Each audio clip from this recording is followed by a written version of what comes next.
Hello again, Grapple fans. Good afternoon, and welcome to another freestyle wrestling session. And a splash.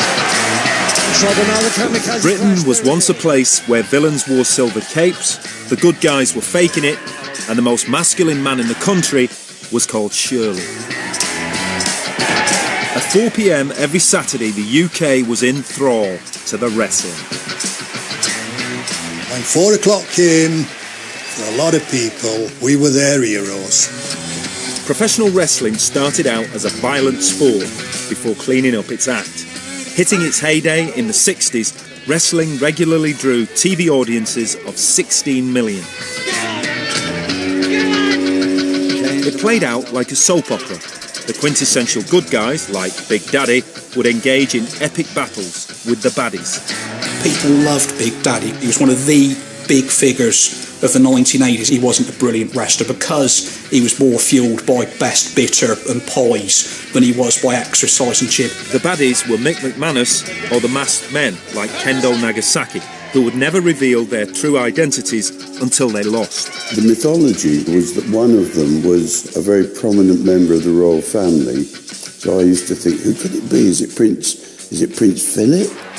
The fans loved it and bought into it a bit too much. If they didn't like someone, they would hit them in the back and think nothing. And we've even had cigarettes stubbed out on our backs. Once some chap come up and stuck a foot and mouth injection in the back of my bottom. But by the 80s, wrestling seemed out of step with popular culture. The bubble burst. The sport of wrestling is being counted out on television tomorrow after 33 years. This is the story of the rise and fall of professional wrestling. The champions, the characters, and of course, the rabid grannies. Greetings, Grapple fans.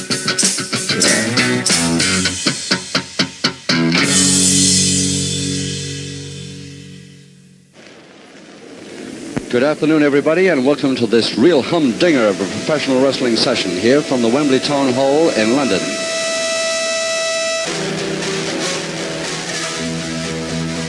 (1962), a smoky Wembley filled to the rafters.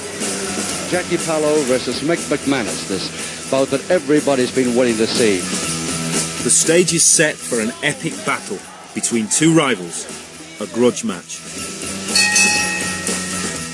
They drew 22 million people to one bout that they had, which was almost half of Great Britain. The rivalry was talked about by the whole nation, and this was their first high-profile contest. For the following 7 days, it seemed like the whole country had seen the wrestling. You never met anyone who hadn't seen it. Everyone knew what was going on. Everyone was discussing it. And now Mick McManus.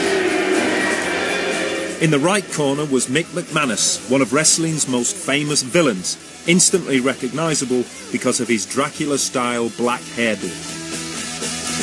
Mick, superb. Mick were all action. There were no mincing. When the bell rang, Mick came out full of it, and the crowd loved that. For this contest, as soon as he entered the rings, the fans absolutely hated him. He was the man that we loved to hate. Mick McManus.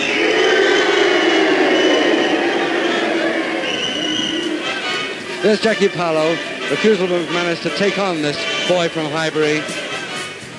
On his left, his arch nemesis, Jackie Mr. TV Pallo, a charismatic figure who wore striped trunks and a gold lame jacket. Pallo, more flamboyant, the pigtail bombastic star from Highbury, he was considered sensational just because he wore a ribbon in his hair and wore striped trunks. He presented himself a little glamorous, he had a little bit of glitter on, and he used to waggle his head and come. When they come, go on, Pallo, you're rubbish. Yes, but you're paid to come and see me, all that stuff like. Mick McManus in the black trunks with the short widow's peak combed downwards. Now this is the needle match of all needle matches. Pallo has been trying to get this southern area welterweight champion McManus to agree to this bout for a long time, without success. Their dislike of one another was notorious. This was stoked by promoters eager to maximise their appeal. Pallo chops now on the forearm smashes. If he starts that forearm smash bed, an attempted leg dive on the bell, and McManus won't stop. And Stan Stone really trying to separate these two men. Oh, this is going to be a humdinger. All in all, there were 6 high-profile grudge matches fought over the next 11 years. And they really didn't like each other. I mean, they loved each other in the ring because it meant that they were top of the bill and they were all earning, both of them were earning kind of great money. And they brought each other up, if you like.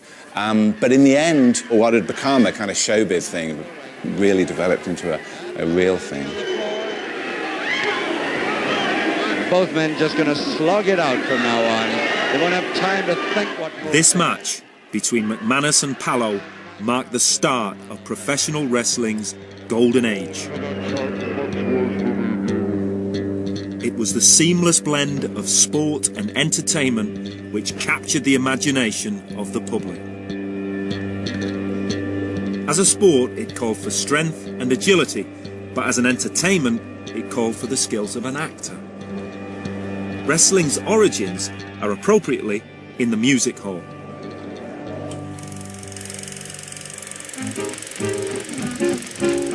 It was at the turn of the 20th century that wrestling was first added to the bottom of the music hall bill. By 1904, it was the most talked about sport in Britain. Wrestling been going a long time, it has. It goes right back to the music hall days when they used to roll a mat out on the stage. They'd have it in the paper that there's £5 or £20 for any young man that can pin his shoulders to the mat for free. And there were always young, strong lads working in building trades. From this Barnum-style sideshow, it progressed to the ring. The first official world heavyweight was George Hackenschmidt, the Russian Lion. But there was little drama to his fight because Hackenschmidt was so good. The great George Hackenschmidt decided that since he could beat most of the opponents around legitimately in about 2 minutes, this wasn't a great spectacle. Hackenschmidt realised he needed help. Enter promoter C.B. Cochran, a music hall impresario who began to teach him the art of showmanship. The bouts started to last a lot longer with supporting bouts, and that's where modern professional wrestling was born. By the 1930s, the sport was everywhere, but it had mutated into an all-in form of wrestling. A free-for-all of biting, gouging and chair hurling. This no-holds-barred style of wrestling wasn't licensed or controlled by anybody. It was a very macho man affair, like it had been labelled the grunt and groan game. Probably meant good for that period, they used to sweat in the holes and hang on, they did it. And the crowd responded according to the efforts. Weapons were part of the proceedings, and you could even be kicked in the testicles. Most matches ended in brawls inside and outside the ring. There was eye gouging and ear biting. There was no national structure. The rules weren't clear. It was called all-in wrestling or catchers-catch-can wrestling. Nobody was really clear what was going on. It was a long series of very successful one-off bouts, but it didn't have any future. There was no great brain behind it. Due to this excessive violence, London County Council banned pro wrestling in the late 1930s, leaving the business in rough shape just before the outbreak of World War II.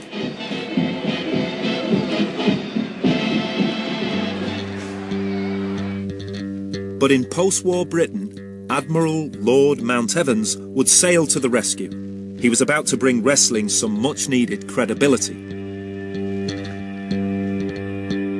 He chaired a House of Lords committee to clean up the sport. It drew up a new set of rules for a good, clean fight, which still form the backbone of wrestling today.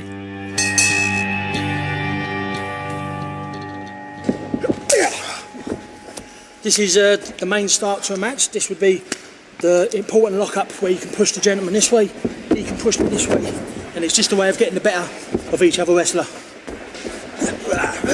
In this new era, the referee had much more control over proceedings. And then once we get onto the ropes, the referee would then make you break the hold. These rules reinvented wrestling as a more gentlemanly sport. Go back to this hold again, the old start position. Everybody slam. Lord Mount Evans was apparently doing for wrestling what Queensberry had done for boxing. Again, we start up with a link up as before. Take over. I've got his arm locked then. That's my arm. I can take it where I want.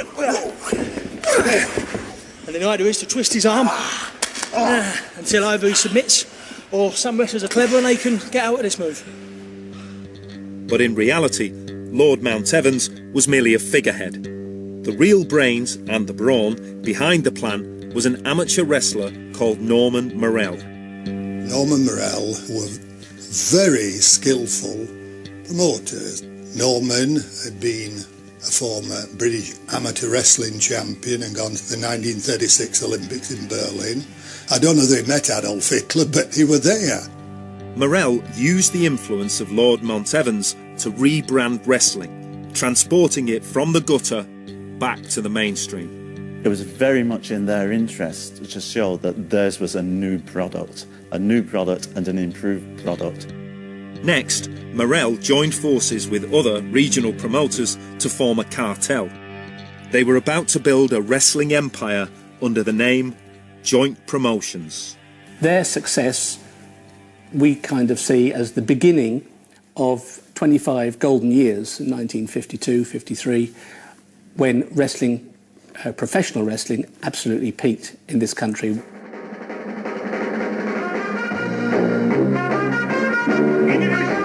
the blue corner, from London, we have Stephen Logan.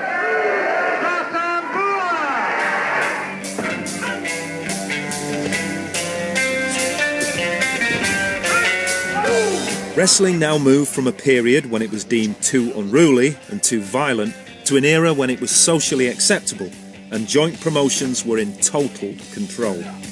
And once they had this control, they began to manufacture the outcome of matches. The main promoters realised that we can't just have a bout where one person wins and that was the end of it. You had to keep it going. You had to develop the narrative, both of the characters and also of you know, who they fought, who they won, and then someone would come back and they would beat them, and so that would carry on. Oh, a real flying tackle, but over the top and across, pressed by Wall. Surely it holds it, yes, there it is. Because of this behind-the-scenes manipulation, people have always suspected that wrestling is fake. This has always been a critic's question, that. I condense it down to this.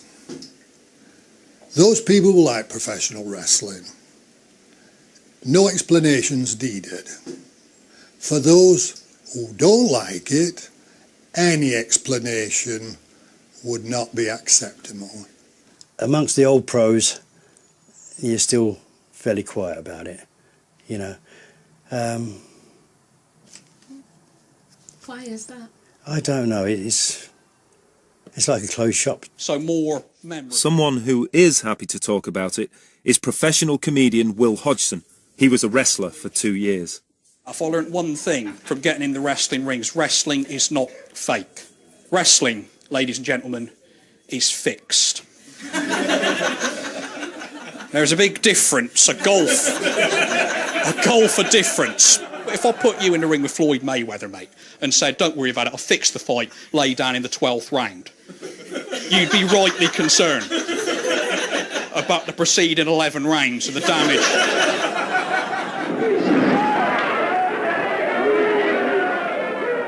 Despite the fixed result, nothing was rehearsed. Wrestlers were still very competitive, taking real knocks and real risks. Wrestling in Britain was never, ever choreographed. In actual fact, if you wanted to get a smash in the face from a wrestler, just say to him, like, do you have to rehearse this? We heard that a few times, and I tell you what, there's one or two wrestling fans got to learn the hard way. They were absolutely ad-libbed in the ring, and that was sort of the key thing. And that's, in fact, what made them a great wrestler. If they could ad-lib well enough to convince you that it was real. No matter how spectacular a wrestler was, it was up to Joint Promotions who won. They were busy creating a soap opera with a simple morality. The first thing was to easily identify who you should cheer for and who you should boo. There were the good guys, or the Blue Eyes as they were known. Frank Reimer was an archetypal blue eye, blonde and good-looking. I would be, I suppose, what you would call a blue eye. The villains would tend to knock me around a little bit. I would sort of keep to the rule books as much as I could. People should know within seconds of clapping eyes on you which one you are. A good-looking male will be a blue eye. The nice, pretty boy will be a blue eye. I was a goody-goody. I wasn't the best-looking guy around, nearly, but I wasn't quite the best-looking guy around. And then there were the villains, or the heels, who tended to look a lot harder and flaunt the rules. I said to an old wrestler one time, Steve Logan, and I saw him training in the gym, and he was coming out some beautiful holds. I said, Steve, why don't you use those holds in the ring? He said, look at me. I'm bloody ugly. He said, doesn't matter what I do in the ring, they still boo me. The evil foreigner heel used to be a classic one. All the masked men are usually heels because you don't trust men with masks on. Even though masks look really cool, they're hiding something and they're up to some dastardly plot. The story in the ring would play out with the hero initially taking a pounding. They're slowly getting the very life and consciousness suffocated out of them. The referee will then lift the arm and it will come down like a rag doll. And on the old days, they used to have like an old woman from the St. John's ambulance would sometimes come on and try and revive the wrestler with smelling salts or brandy or what have you to try and get him out of it. But it looked like they'd been like they might be experiencing brain death. I see St. John's anywhere to be found. St. John's. Those old ladies with their handbags completely believed he was a very nice man that was being beaten up by a very nasty man, and they were on the side of the nice man and they didn't want him to be hurt. It was incredible theatre. In the end, the hero would usually triumph with a last-minute victory. Any movie you go to, you wait for the villain to get his comeuppance at the end. I mean, that's what you do. The fans didn't care in the end that it was fixed. It was like seeing a good play. You know they're actors, but you suspend your disbelief. It's tough working class guys doing this sort of science fiction comic book pantomime. And if you're like me, someone who's not good at sport, it's a sport that appeals to you because it is a sport, but it's not really a sport. But what did it take to become a champion? In a drama scripted by Joint Promotions, how did you get to the top?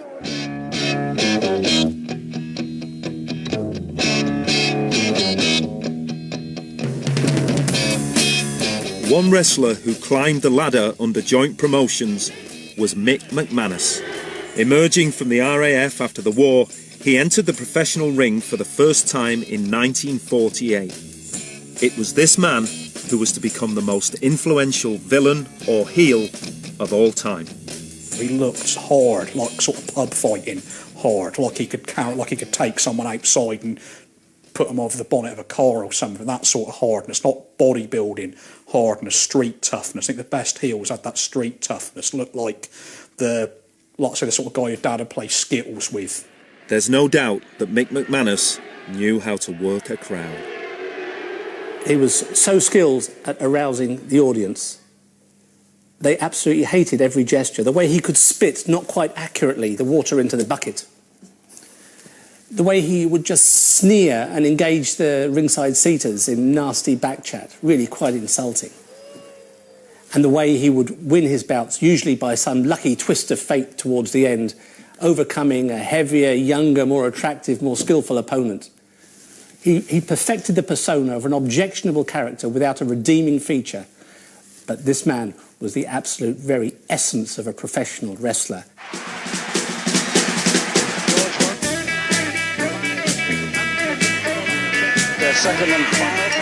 Mick was carving his own niche as the man we love to hate.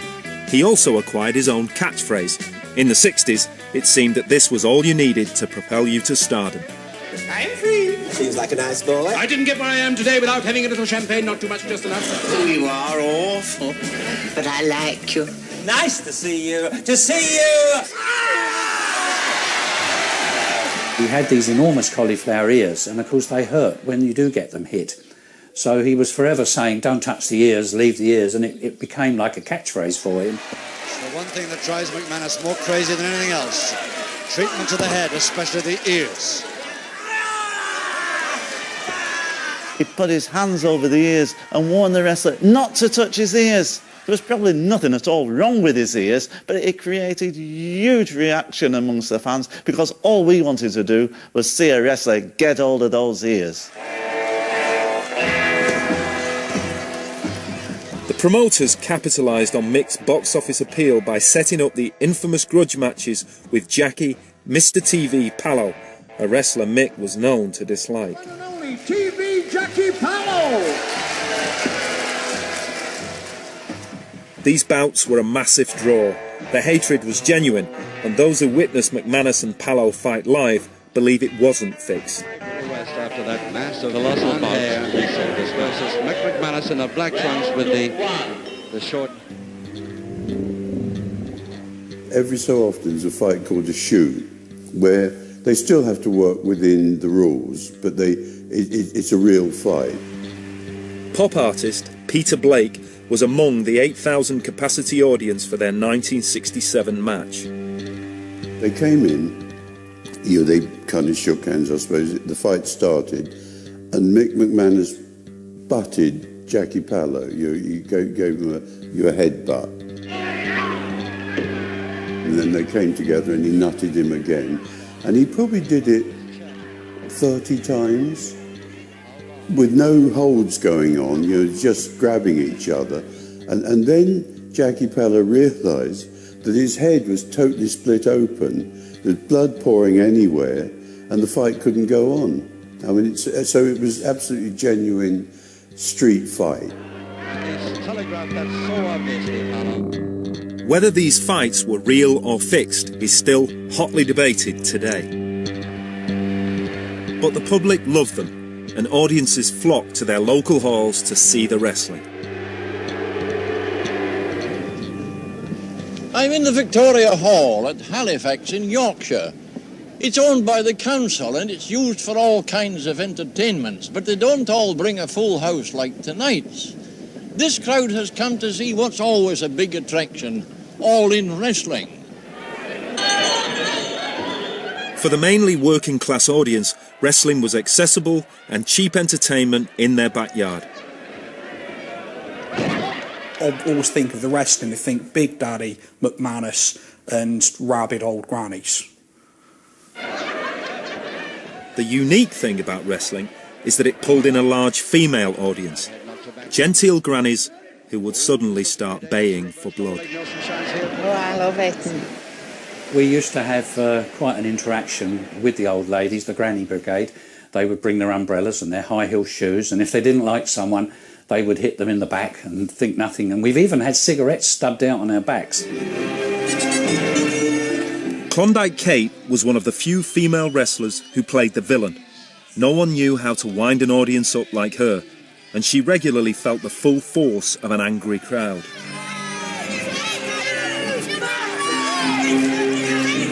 I used to get called all sorts of different names, really derogatory names, and I think if I was in the street and got said that too, I'd be really upset. But being part and parcel of what it was all about, the name calling didn't really matter. All I knew was I was doing my job right by winding these people up, and I did really wind them up. When you go out, the crowd are just the same, and they'd be grabbing for you and trying to hurt you.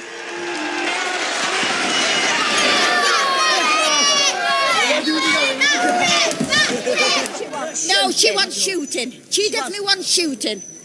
Because she's dirty, definitely dirty. She's not fit to be called a wrestler. How she's the nerve to walk in the ring looking like that? I don't know. In front of all these people. No. She's got no shame at all. No, she hasn't. No. No. None at all. She's just a dirty, big, fat lump of lard. I've been in the ring and sort of stuck my backside out to the crowd And once a chap come up and stuck a foot and mouth injection in the back of my bottom where it hit my nerve and all down my sciatic nerve, and I ended up in hospital a couple of days.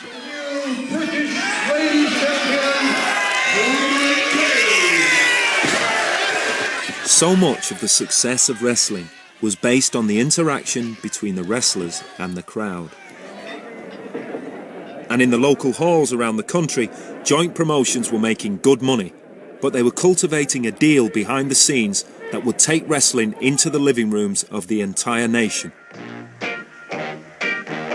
When ITV launched World of Sport in 1965, wrestling became a weekly primetime fixture.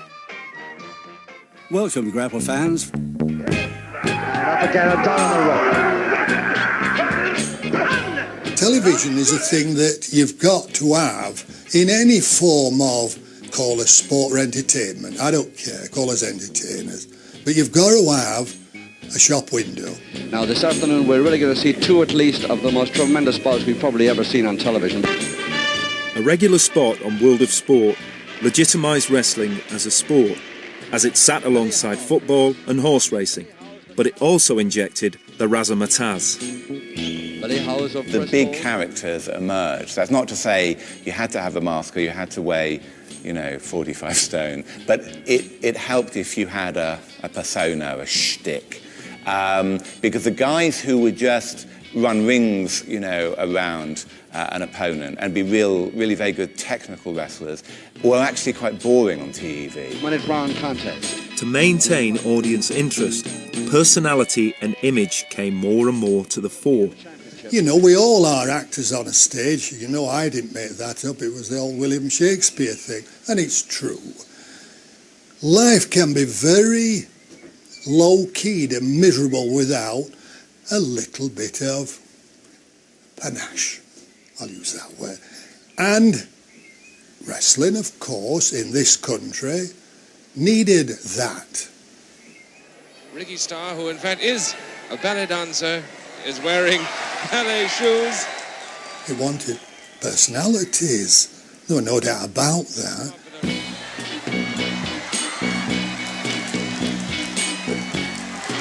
The fact that it was now being put into people's homes and became a big family entertainment added the entertainment side to it.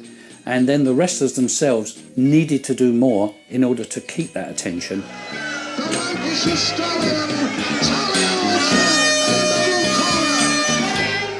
Wrestlers who didn't have a strong image found their days were numbered. A lot of the really good guys just got left behind by TV because they didn't have their particular act. A good gimmick could take a wrestler from the middle of the pack to the top of the bill, but it wasn't always the wrestler's choice what that gimmick was.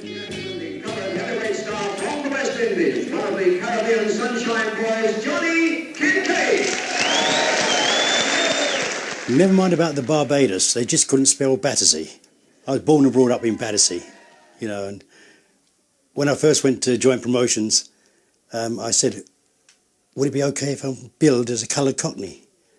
And Jack Dow, the governor, looked me up and down and went, well, you are of Caribbean origin, and so let's keep it to the Caribbean, shall we? Barbados. I went, thank you. So I became a Barbadian, never leaving Battersea. Even then, he realised he didn't stand out entirely from the crowd. There was a lot of black wrestlers around. Honey Boy Zimbo, Johnny Quango, Masambula, the most famous one. So I thought I had to stick out. I was just become a non-entity. He did something drastic.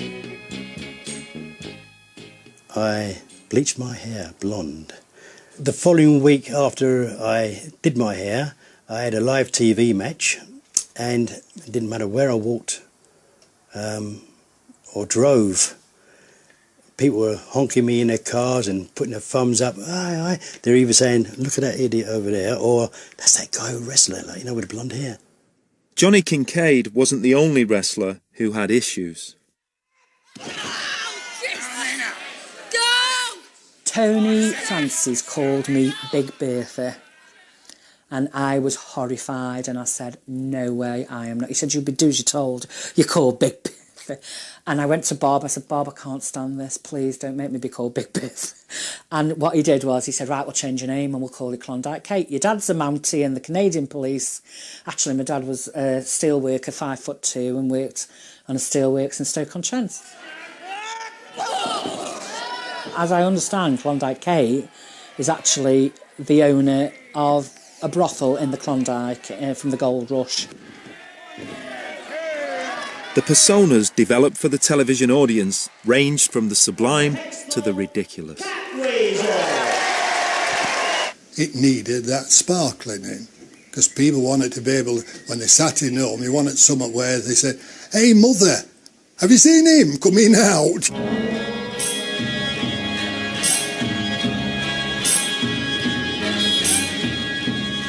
And they didn't come with much more sparkle than the exotic Adrian Street. Adrian Street.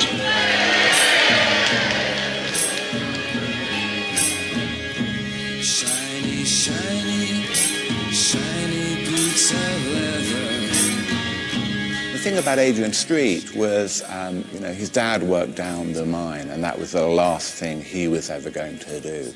And they were, you know, the classic story is true. You could either become a pop star or you could become a sports star. And he saw wrestling as his way out of Wales and, you know, the pit life. I sort of suffered a lot of ridicule from my father and from the other coal miners. Little guys like you can't be a professional wrestler. They'd rip you in half. I was determined that I was going to make it. I remember standing on the bottom of the pit for the last time, and I'd already got myself a job in London. I was leaving. I was never going to come back. I was going to be a professional wrestler or die trying. In his teenage years, Adrian began bodybuilding. He stepped into the ring for the first time in 1957 as Kid Tarzan, but soon realised that he needed a better gimmick. I knew by that time I was a great wrestler, but I thought to myself, a great wrestler done up in a pretty package would be better and would stand out a lot more than the more conservative style and the more conservative appearance that professional wrestlers had. Imagine, I had a 27-inch waist, a 48-inch chest at the same time. I had a great suntan. I knew I looked fantastic. Now, I'd already been told by the wrestlers, you're not going in the ring looking like that. You look bloody ridiculous, you know. Naturally, I put it down to jealousy. Adrian thought he was going out dressed as a hot boy for the ladies, but it didn't quite work out that way. Instead of like the positive reaction I thought I'd get, it was like, ooh, Mary, give us a kiss. Ooh, doesn't she look cute? And to say I was mortified, I was horrified, would be an understatement. Adrian's cross-dressing, highly sexualised character was really pushing the boundaries of society, never mind sport.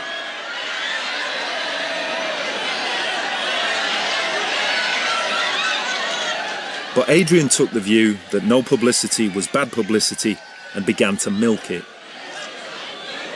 Because he was big and tattooed, people couldn't work him out. They're like, is he straight, is he gay? And he was never upfront about it. He'd never answer that. And I think that wound people up even more. But I like the way there's this combination of like toughness and glam with him. He looked like a sort of combination between Emma Bunton and a Welsh coal miner. Secretary, round 3. Round 3, and Adrian Street. There he is on the left.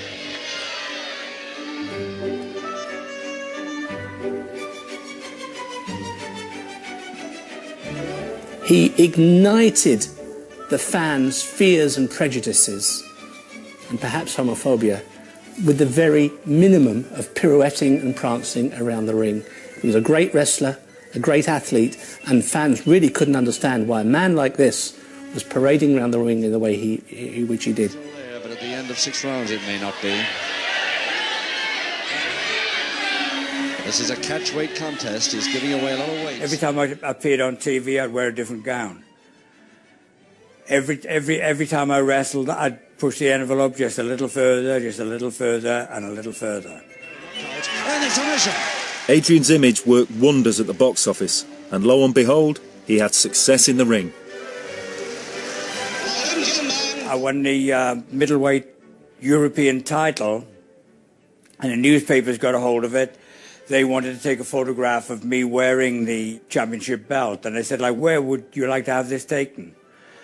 And I said, at the coal mine where I worked when I was 15, when the miners are coming up the pit, the same miners, including my father, that predicted that I would never ever make a professional wrestler. His dad is looking totally perplexed by, you know, what his son has become. And there's a great cage of miners behind him, one of whom has his mouth open and his eyes wide, and he really can't believe what he's seeing. And there's a real kind of F.U. kind of moment where Adrian, who never liked his dad, said, okay, I've made it, you know, I've got out of here. I'm here down the shaft for 2 minutes, and that's it.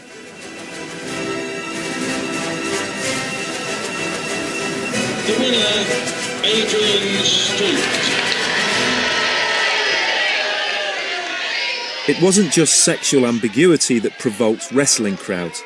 Prejudice reared its head again when Johnny Kincaid teamed up with Dave Soulman Bond for tag team wrestling. This is an international tag team contest of 20 minutes duration.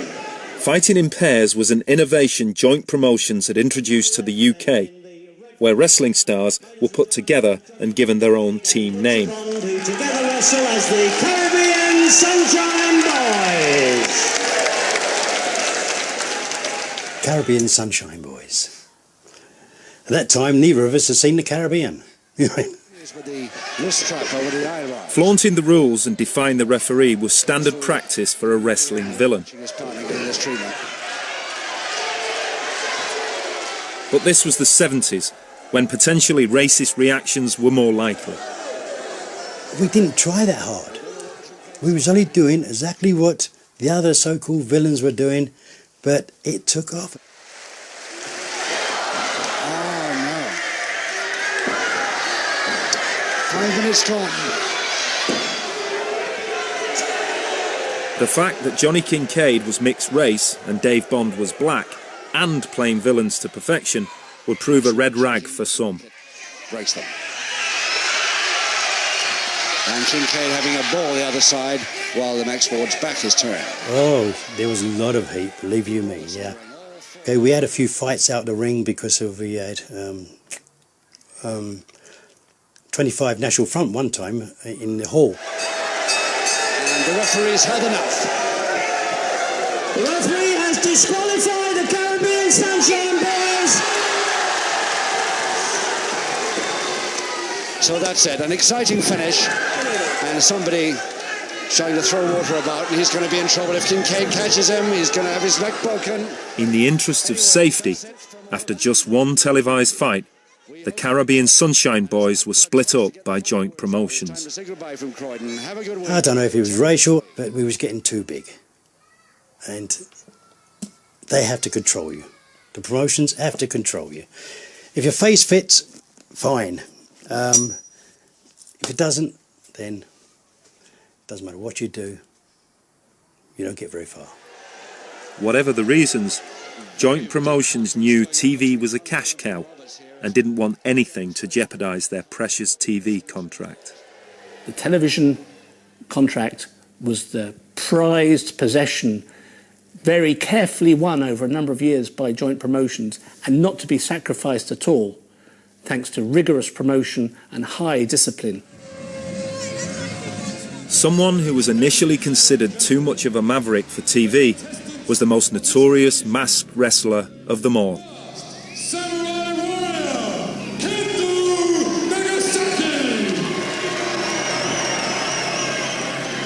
There are wrestlers who adopt a persona, and there are wrestlers who live it. Kendo Nagasaki is a self-styled enigma. This man appeared from nowhere in November 1964 with this incredible costume, kendo outfit, and, to back all of this up, outstanding wrestling skills and strength. Oh, yes, suplex, beauty. And over the It's a beautiful backdrop. A highlight amongst which, for fans, is his very, very dangerous kamikaze roll, in which he turned a somersault with a wrestler on top of his head and landed head down on that wrestler's stomach in the centre of the ring. Worth the entrance fee alone just to witness that. And Kincaid in trouble now. The kamikaze crash, there it is. The kamikaze crash with his head bleeding. Kendo was wrestling in halls all over the UK, but Joint Promotions kept him off our TV screens for the next 7 years. From his 1964 debut through to 1971, Kendo Nagasaki didn't appear on television wrestling. And the reasons for this, we can deduce, would be that his persona and his outrageous and very fierce ring antics were just a little bit too much for genteel tea-time television around the country. But by 1971, the promoters could no longer ignore the allure of Kendo Nagasaki, and he was finally allowed on World of Sport.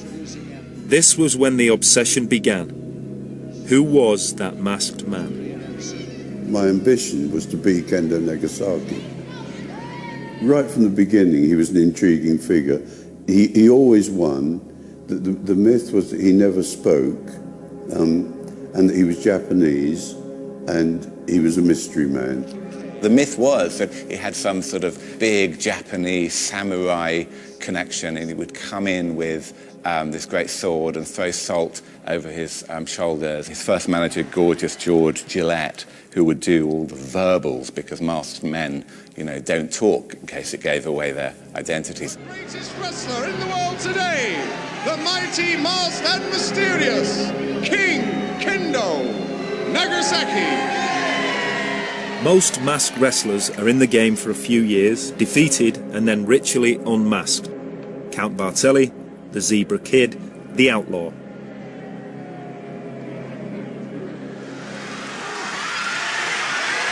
And the mask is on his way. It's up to his top lip already.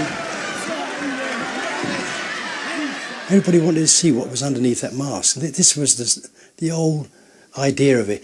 He wore a mask to hide his identity because he was a businessman, right?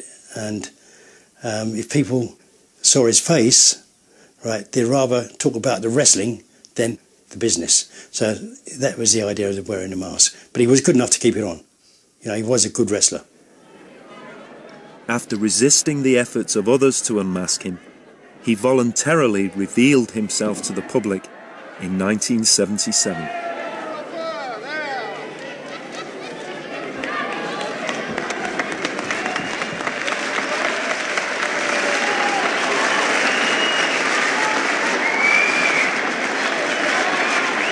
He was unmasked and his features were seen for the first time, and his features were quite sensational, with a largely shaven head and mysterious tattoo on his forehead.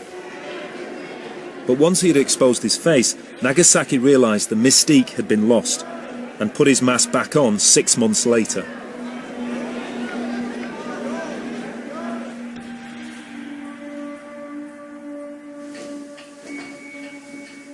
Today, Kendo Nagasaki still refuses to remove his mask or speak on camera. His answers are spoken through his spiritual advocate.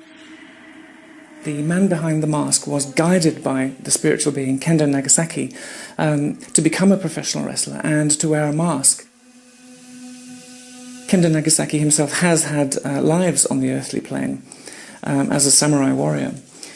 He was Shinwemon Nagasaki, who perished in the siege of Kamakura in 1333, and he lived in the great city of Nagasaki at the dawn of the Tokugawa shogunate in the early 1600s. And the man behind the mask himself has gone through past life regression, in which he's seen himself sharing lives and fighting alongside Kendo Nagasaki during these times. Kendo. I'll call him Kendo, although of course that's not his real name. And Peter will call him because that was his first name.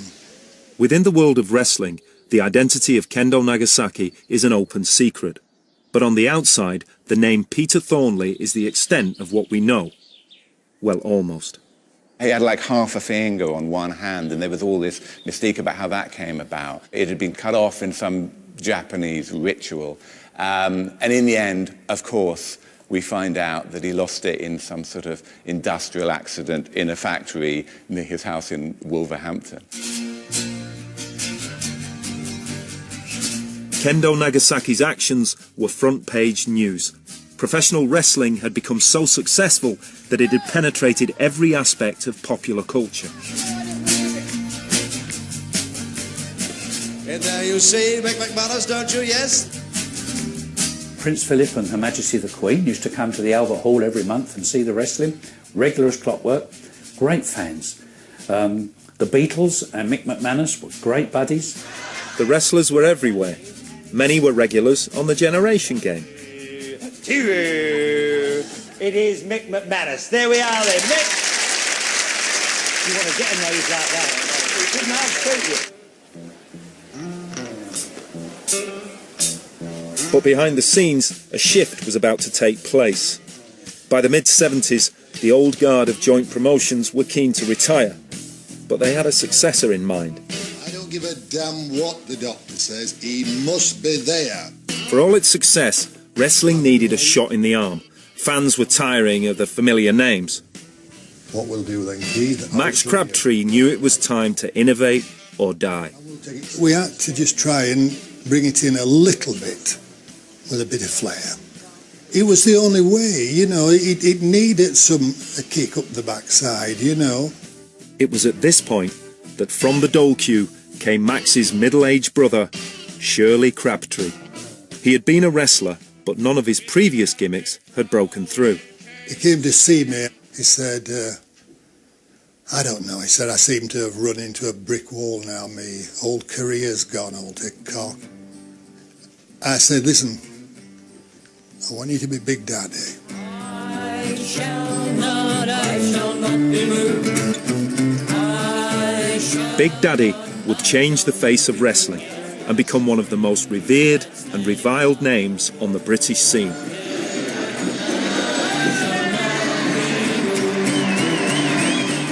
Weighing in at 23 stone with a massive 64-inch chest, he was the first of the super heavyweights.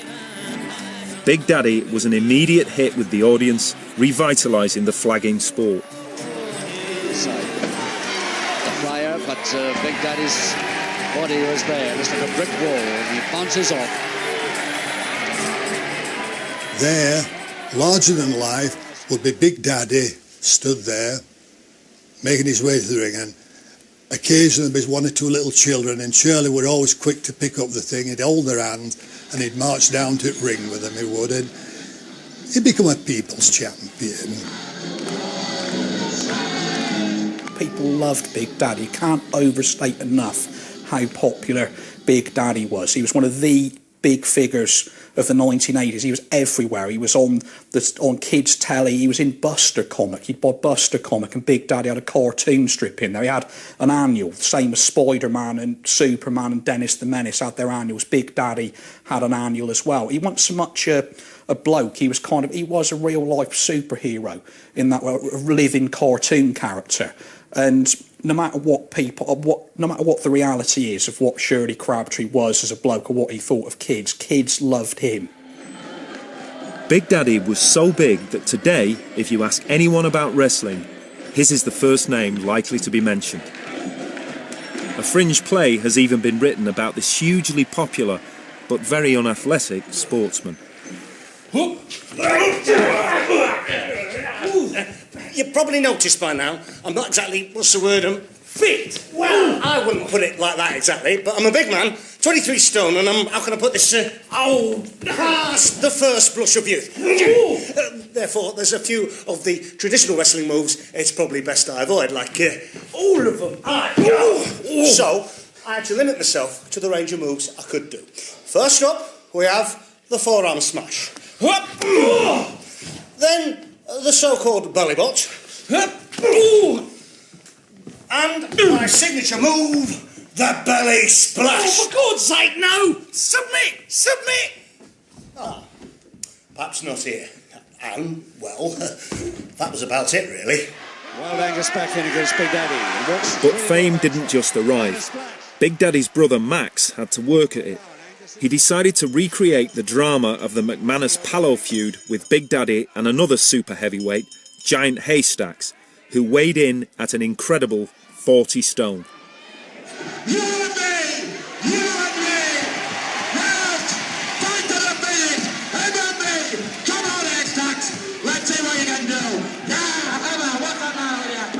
There's a magic of certain people.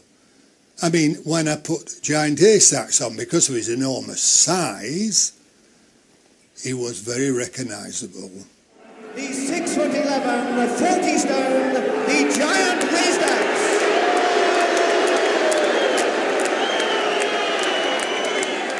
In the build-up to their big grudge match at Wembley, Giant Haystacks, with his Irish background, was portrayed as the Celtic wildman villain versus Big Daddy, who with his very British image was clearly meant to be the good guy.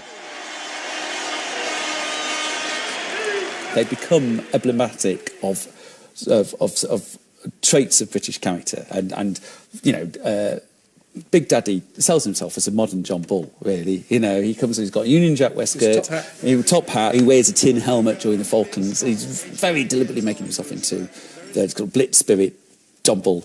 And Giant Haystacks, Martin Ruane, he was you know, Irish by birth, and he's very deliberately summoning up something Celtic and rural and sort of pagan and untamed. You know, he's a great sort of, he was wearing sort of bib overalls, you know, and he's a wild man. In the one corner we have John Bull, civilization, the town, the city, empire, versus in the other, wild, dark, untamed, pagan, rugged heath. We got any of them custard creams? Top drawer. It's light versus dark, Shirley. The most primal struggle of all, good versus evil. You'll be making £100 a night. But I can't stand it. No one can, that's the bloody point. You're about to go. Stratospheric. Got any bourbons? Kitchen table. The referee inside the ring, Fred Green of London, and Dave Rees from Shrewsbury, the referee outside the ring watching points. This bout will continue. Big Daddy versus Giant Haystacks at Wembley Arena in 1981 was the biggest wrestling event of the 80s, but the cracks were beginning to show. By mutual agreement, the final showdown match. I was one of those kids that were cheering for Big Daddy and liked the big Yorkshireman squishing people, this big belly. We loved all of that, but I can see how that wouldn't sit well if you'd spent years mastering ring craft. Michael Brooks only.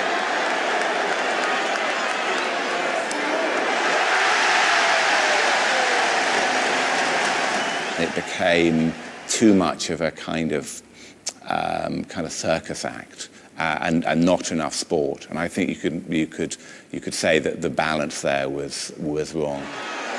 Won't see many wrestling holes in this one as Haystacks goes clean all over the top rope, and it's a question whether he beats the count or not. He won't make it. He won't make it.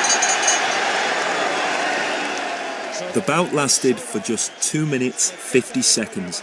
The pre-match build-up was longer. It was a far cry from the 25 minutes McManus and Pallow fought.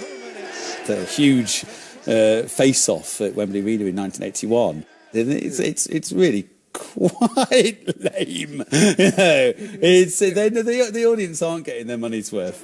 In fact, we got a lot of it over the commentary table at ringside. Big Daddy has always been a point of controversy amongst the boys, but I don't wish to be detrimental about anybody, because wherever that man appeared, he put bums on seats, if excuse my language. He filled any hall that he was in, and that's what the business is about. No one's ever claimed it's the most sophisticated form of entertainment. Of course, much of it Despite Big Daddy's popularity, wrestling suffered a steady decline throughout the 1980s. The sport had tipped over into pure spectacle, and the fans knew it. £30 a night, and there are clearly easier ways to make It almost killed itself by refining itself to the point where the sporting element drifted away, and that was fine until you realised actually it had only become showbiz, and people had sort of cottoned on that actually what they were watching was the same thing over and over. Eventually, it becomes irrelevant because they just get canned. It's a tragedy in leotards. The final nail in wrestling's coffin came in 1988. Greg Dyke, the director of programmes at LWT, pulled wrestling off the air. Finally, the sport of wrestling is being counted out on television tomorrow after 33 years of regular televised bouts. Television throws out the grunt and groaners. As wrestling's audience has been halved over the years, it has to go. I think it was cancelled prematurely. I think it was done a massive disservice by being cancelled. I think it was cancelled when it was still popular. I think that Greg Dyke cancelled it because it was one of these for your own good things, that it's not good for people, that it's lowbrow entertainment and people should be watching something else. I'm going to end up playing the class card here, but I think people, the main audience of wrestling was working class, and I think it was victim of a kind of sneery attitude by some of the media towards the people that were watching it. The idea was that it was being watched by people that were ignorant in some way because of their class, because of their background. One of the main problems is that the audience it attracts is not the sort of yuppie market so cherished by advertisers and television companies. The country had changed. Thatcher created this far more aspirational society, and wrestling, if it was anything, was not an aspirational sport. And it looked faded, and it was still basically lost in the 60s. And so, you know, it wasn't going to pull in the big ITV advertisers that were needed. But TV didn't kill off wrestling completely. It's still staged in live venues today. Tonight, celebrating 50 years of wrestling here at Fairfield Halls. But without the shop window of television, it struggles to fill places like Croydon's Fairfield Hall.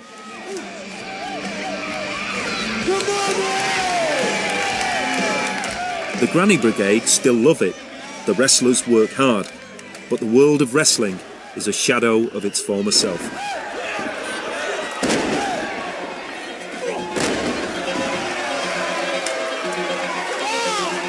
The old names of Reimer, Kincaid and Street have a reunion every year and are still a hit with fans. But it seems that wrestling is now a niche sport. It no longer has its once universal appeal.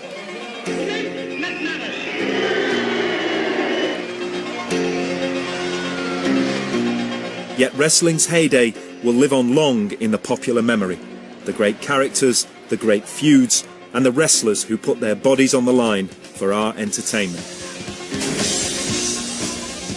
Those men gave their bodies night after night, smashing and banging around a ring for 40 years of their lives. Their hips and their knees have been replaced, but it was worth it to them because in that heyday, they were superstars. So let's give the wrestlers themselves the final word. I've been a wrestler for many a year. The game's been good to me. It's not as easy as people think. Take a look at me and see. My arms are broken, some teeth are gone. I find it hard to chew, but this is what most wrestlers get, trying to entertain people like you.